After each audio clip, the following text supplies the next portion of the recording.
Bismillahirrahmanirrahim. Assalamualaikum warahmatullahi wabarakatuh. Welcome to my channel Andrea Pagulapati. Pada kesempatan hari ini saya mau sharing berkaitan dengan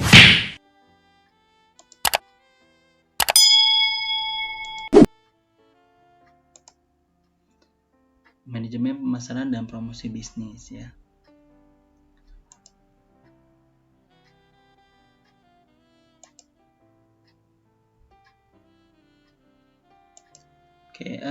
Materi ajar yang mau saya sampaikan yang pertama adalah manfaat strategi pemasaran, marketing mix atau 4P, brand identity dan hak cipta. Yang keempat adalah anggaran pemasaran.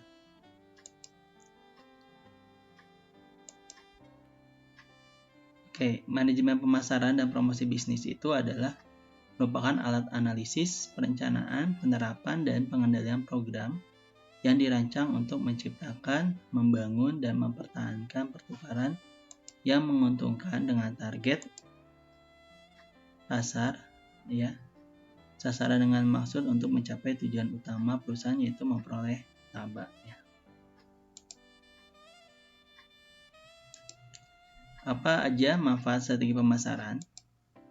Pemasaran adalah aktivitas pelayanan serangkaian institusi dan proses menciptakan, mengkomunikasikan, menyampaikan, dan mempertukarkan tawaran produk dan jasa yang bernilai bagi pelanggan, klien, mitra, dan masyarakat umum. Strategi pemasaran dirancang untuk membantu Anda membawa lebih banyak pelanggan.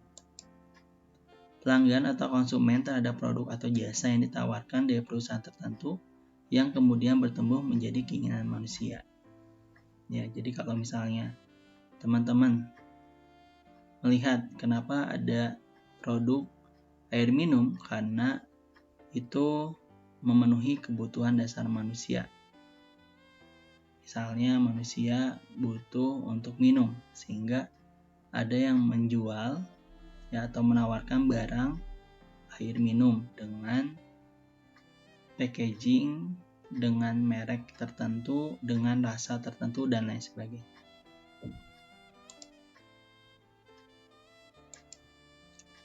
Kita masuk ke marketing mix atau 4P.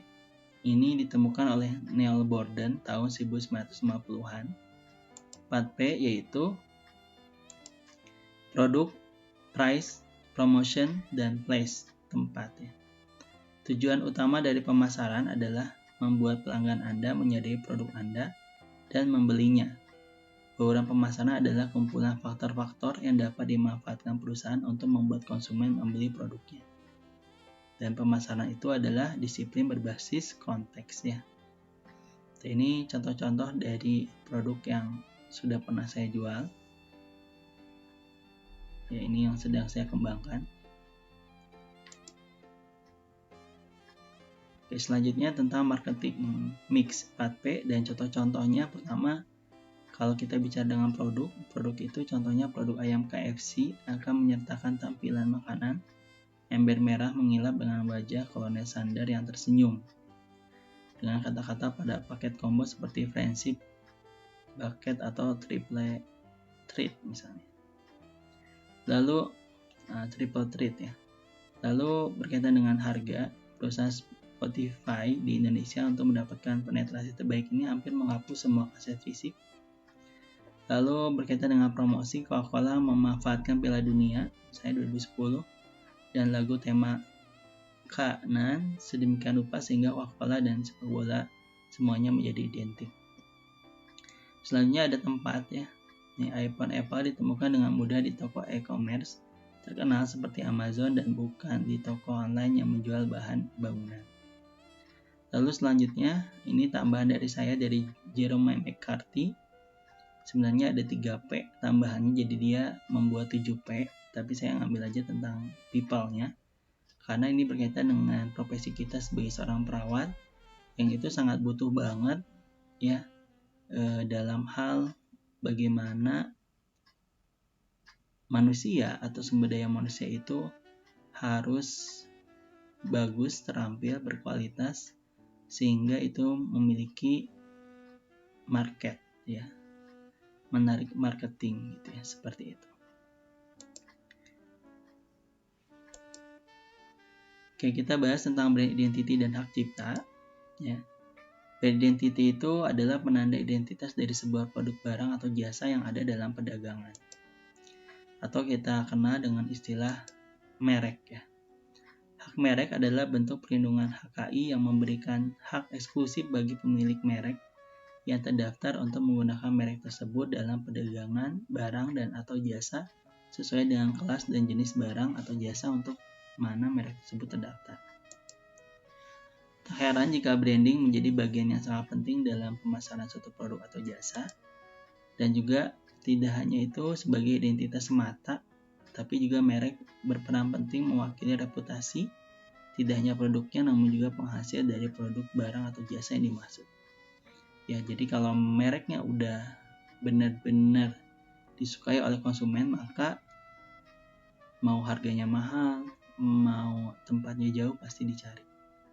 Ya, kayak misalnya teman-teman cari makanan dan itu makanannya khas di situ gitu dan juga memang terkenal gitu ya, pasti teman-teman bakalan mencari merek tersebut. Oke, kita masuk ke anggaran pemasaran. Anggaran pemasaran itu biasanya disebut juga dengan rencana keuangan. Itu ada dua, ada anggaran operasional, ada anggaran keuangan. Nah, misalnya gaji karyawan, ya, terus juga biaya distribusi, biaya air listrik, dan lain sebagainya. Anggaran adalah rencana rinci tentang perolehan dan penggunaan sumber daya keuangan dan sumber daya lainnya untuk suatu periode tertentu. Dan biaya pemasaran meliputi biaya yang terjadi sejak saat produk selesai diproduksi dan disimpan dalam gudang sampai produk tersebut diubah kembali dalam bentuk tunai. Penjualan adalah interaksi antara individu saling bertemu muka yang ditunjukkan untuk menciptakan, memperbaiki, menguasai, atau mempertahankan hubungan pertukaran yang sehingga menguntungkan bagi pihak lain.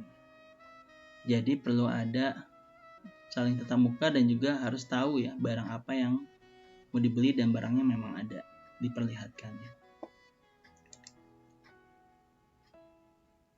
Ini ada sebuah hadis dari riwayat Imam Ahmad ya sebagai inspirasi kita, bahwa Rasulullah Muhammad SAW bersabda, hendaklah kamu berdagang karena dalamnya terdapat 90% pintu rezeki. Have a great business. Thank you, terima kasih banyak, mudah-mudahan bermanfaat. Assalamualaikum warahmatullahi wabarakatuh.